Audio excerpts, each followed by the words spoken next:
Começa agora mais um programa Crescendo em Cristo, série de estudos bíblicos produzida por pastores colaboradores da Rádio CPT. Olá, seja muito bem-vindo a mais essa edição do programa Crescendo em Cristo.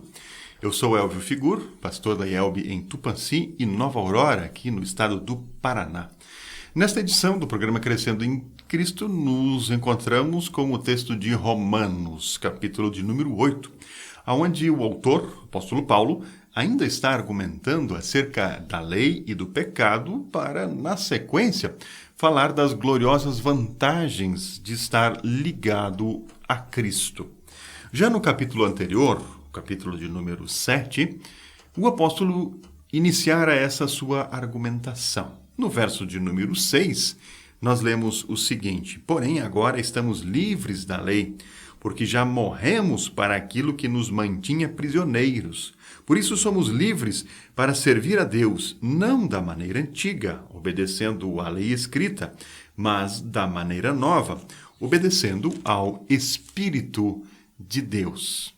Percebam, já aqui no capítulo 7, no verso 6, nós temos um pequeno resumo da ideia que Paulo desenvolve com maiores detalhes no capítulo de número 8, que é o nosso foco de hoje nesse nosso estudo do Crescendo em Cristo. Percebam, a ideia é essa mesmo. O cristão está livre da lei e, pela obra de Cristo em seu favor, tem agora uma vida nova, dirigida pelo Espírito Santo e não mais pela natureza humana.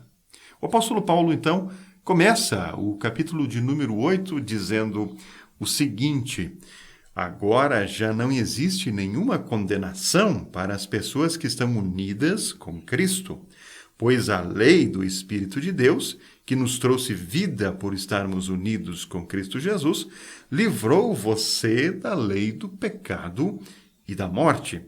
Deus fez o que a lei não pôde fazer, porque a natureza humana era fraca. Deus condenou o pecado na natureza humana, enviando o seu próprio Filho, que veio na forma da nossa natureza pecaminosa, a fim de acabar com o pecado. Deus fez isso para que as ordens justas da lei pudessem ser completamente cumpridas por nós, que vivemos de acordo com o Espírito de Deus e não de acordo com a natureza humana. Viver de acordo com o Espírito de Deus e não de acordo com a natureza humana. Essa é, para Paulo, a situação do crente convertido. Observe que Paulo faz uma distinção muito comum no pensamento filosófico e religioso da época e que se reflete aqui nos textos bíblicos, especialmente nos textos de Paulo. Natureza humana, ou então carne, é a forma com que o apóstolo se refere à pessoa quando está separada de Deus. Nessa condição, a pessoa vive e age de acordo com a sua própria vontade e, portanto, rejeita a vontade do seu Criador. Entretanto, note bem que não se trata meramente de uma fraqueza humana. Na visão de Paulo, trata-se de uma força maior, um poder que se coloca contra Deus. Percebam isso no verso de número 7. Por isso, as pessoas que têm a mente controlada pela natureza humana se tornam inimigas de Deus, pois não obedecem à lei de Deus e, de fato, não podem obedecer a ela, precisamente porque têm a mente controlada por esse poder, por essa natureza humana. É precisamente por essa razão que essas pessoas que têm a mente controlada pela natureza humana não podem agradar a Deus e, como consequência, recebem como castigo a morte eterna. Em contraste a essa realidade, viver no Espírito é de acordo com a vontade de Deus. É viver de acordo com a vontade de Deus, como Paulo expressa mais adiante nos versos 13 a 15. Porque se vocês viverem de acordo com a natureza humana, vocês morrerão espiritualmente. Mas se pelo Espírito de Deus vocês matarem as suas ações pecaminosas, vocês viverão espiritualmente. Pois aqueles que são guiados pelo Espírito de Deus são filhos de Deus. porque o Espírito que vocês receberam de Deus não torna vocês escravos e não faz com que tenham medo. Pelo contrário, o Espírito torna vocês filhos de Deus. E, pelo poder do Espírito, dizemos com fervor: Pai, meu Pai. Viver de acordo com o Espírito. É isso que o apóstolo espera dos seus leitores, aqui chamados de filhos de Deus. Pela ação desse outro poder, o poder divino, os filhos de Deus podem agora também dizer: Abba, Pai, Pai, meu Pai. Ao dizer isso, o apóstolo parece ansioso em anunciar a seus leitores a respeito da liberdade dos filhos de Deus, a respeito da glória futura que tem aqueles que agora, pelo poder do Espírito Santo, podem chamar Deus de Pai. Por isso, no verso de número 18, o apóstolo Paulo diz assim: Eu penso que o que sofremos durante a nossa vida não pode ser comparado de modo nenhum com a glória que nos será revelada no futuro. Vejam aqui, a partir do verso de número 18, o apóstolo dos gentios argumenta que as aflições da vida presente são leves quando comparados com a glória que há de vir.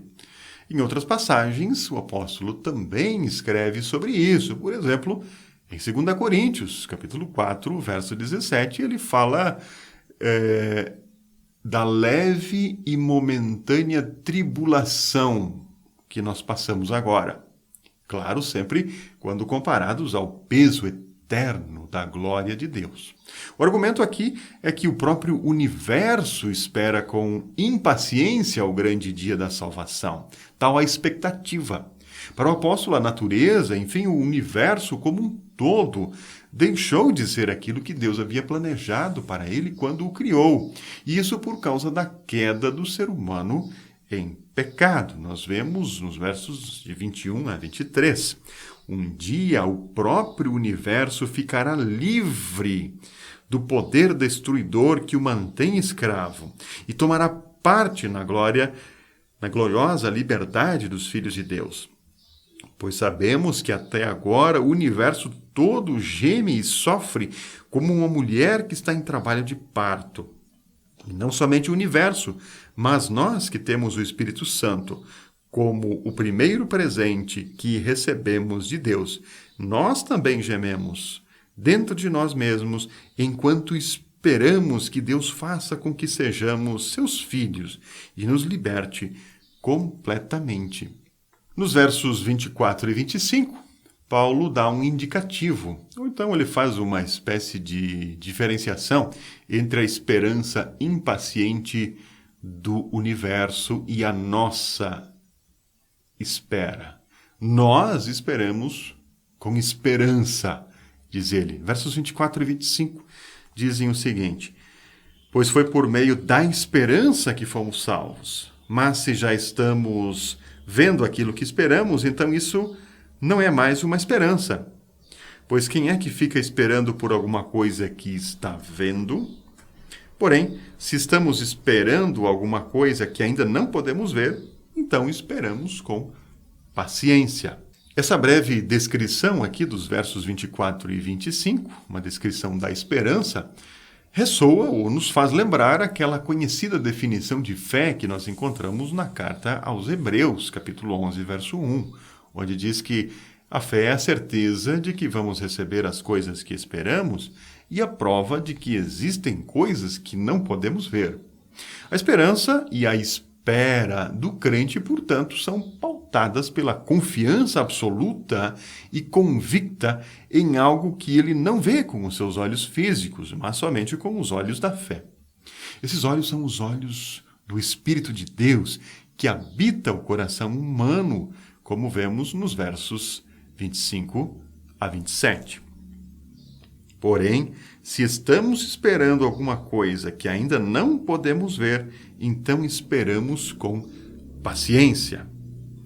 Assim também o Espírito de Deus vem nos ajudar na nossa fraqueza, pois não sabemos como devemos orar, mas o Espírito de Deus, com gemidos que não podem ser explicados por palavras, pede a Deus em nosso favor. E Deus, que vê o que está dentro do coração, sabe qual é o pensamento do Espírito, porque o Espírito pede em favor do povo de Deus e pede de acordo com a vontade de Deus. Viver no Espírito, ou viver como filhos de Deus, é uma atitude de submissão à vontade da Trindade divina. Se usarmos uma linguagem de nosso tempo, poderemos dizer até que a natureza humana é um software ultrapassado, comprometido e corrompido, que precisa ser substituído por uma versão completamente nova, limpa e conectada com o servidor divino que o conhece e o mantém livre dos danos causados pelo vírus do pecado. E, de quebra, essa atualização inclui gratuitamente a glória eterna. Vejam o que Paulo escreve no versículo de número 30. Assim, Deus chamou os que havia separado. Não somente os chamou, mas também os aceitou. E não somente os aceitou, mas também repartiu a sua glória com eles. Concluindo esta sessão da sua carta, agora, a partir do verso de número 31, Paulo faz uma declaração da vitória de Cristo e que é dada também a cada um que espera com paciência, com esperança, com verdadeira fé. Estando Deus ao lado do cristão, ou melhor, estando o Espírito de Deus em seu coração, nada pode separar o crente do amor de Deus. É o que Paulo diz aqui nos versos 31 a 37. Vale a pena nós acompanharmos essa leitura. Diante de tudo isso, o que mais podemos dizer? Se Deus está do nosso lado, quem poderá nos vencer? Ninguém. Porque ele nem mesmo deixou de entregar o próprio Filho, mas o ofereceu por todos nós. Se ele nos deu o seu Filho, será que não nos dará também todas as coisas? Quem acusará aqueles que Deus escolheu? Ninguém. Porque o próprio Deus declara que eles não são culpados. Será que alguém poderá condená-los? Ninguém. Pois foi o Cristo Jesus quem morreu, ou melhor, quem foi ressuscitado e está à direita de Deus. E ele pede a Deus em favor de nós. Então, quem pode nos separar do amor de Cristo? Serão os sofrimentos, as dificuldades, a perseguição, a fome, a pobreza, o perigo ou a morte? Como dizem as Escrituras Sagradas, por causa de ti estamos em perigo de morte o dia inteiro. Somos tratados como ovelhas que vão para o matadouro. Em todas essas situações, temos a vitória completa por meio daquele que nos amou. Os versos 38 e 39 são o ponto alto deste capítulo e talvez da carta como um todo. Trata-se de um verdadeiro hino de confiança, de esperança e certeza de fé. Verso 38 e 39. Pois eu tenho a certeza de que nada pode nos separar do amor de Deus, nem a morte, nem a vida, nem os anjos, nem outras autoridades ou poderes celestiais, nem o presente, nem o futuro, nem o mundo lá de cima, nem o mundo lá de baixo. Em todo o universo não há nada que possa nos separar do amor de Deus, que é nosso por meio de Jesus Cristo, o nosso Senhor. Prezados ouvintes, esse é o tipo de convicção íntima e pessoal que a mensagem cristã exige. O íntimo do ser, a subjetividade do ser humano que crê na obra redentora de Cristo, é dominada pelo Espírito Santo de Deus, um espírito de paz, de fé e de esperança. Portanto, está aí em Romanos capítulo 8, um belíssimo texto, uma belíssima mensagem da parte de Deus para o fortalecimento da nossa fé. Muito obrigado pela sua companhia no programa de hoje, programa Crescendo em Cristo. Vai deixando um grande abraço e convidando você a nos acompanhar nas próximas edições, dando continuidade ao estudo da carta aos Romanos. Que Deus o abençoe. Acompanhe este e outros programas em radiocpt.com.br.